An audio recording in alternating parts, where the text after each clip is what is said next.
As a former staffer for President Reagan, I know the complex difficulty of reforming the tax code. In 1986, Reagan and his team delivered the last major tax reform legislation. To achieve success today, President Trump and his allies will need the same wit, charm, and patience Reagan demonstrated.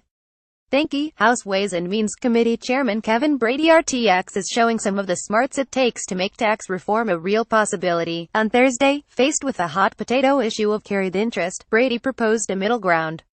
His amendment, accepted by the Ways and Means Committee, retained the 20% rate, while appeasing the White House by merely increasing the minimum asset hold time. Now, the hope is the Senate, led by conservatives like John Thune RSD, will adopt the measure. Brady's astute political maneuvering on this issue was sorely needed, because without it, this necessary investment incentive would have likely been scrapped completely. Donald Trump and Hillary Clinton didn't agree on much last year. But one thing they did both agree on was that so-called carried interest involved a special interest loophole that should be closed.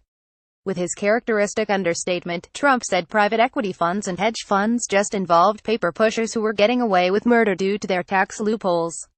Copying the rhetoric of Barack Obama, he promised to increase their taxes to make sure they were paying their fair share. Hillary criticized what she called quarterly capitalism focused on quick short-term profits, sacrificing needed investment for long-term gains. But they were both wrong. Here is what is involved in carried interest. A group of investors pools their funds to buy a rundown, multi-family, apartment complex in a poor neighborhood. The property needs renovation to become habitable. The investors fix the place up, and reopen it for rental, as low-income housing. Profits from operation of the restored property are taxed as regular income at regular income tax rates. But when the investors sell the restored property, any profit on the sale is taxed as a capital gain at the lower capital gains tax rates. There is a fundamental reason for those preferential capital gains tax rates. Capital gains taxes inherently involve double taxation of the property. The capital value of the property is equal to the present discounted value of the future operational income. If rents go up in the market, that increases operational income, which will already be taxed when it is earned as regular income at regular income tax rates. But that rent increase also increases the capital value of the property.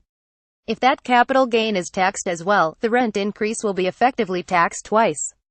That double taxation can effectively involve taxation of mere inflation, which doesn't involve any real income to pay the tax. The double taxation and possible taxation of mere inflation grossly deflates any incentive to invest at all, which grossly impairs growth.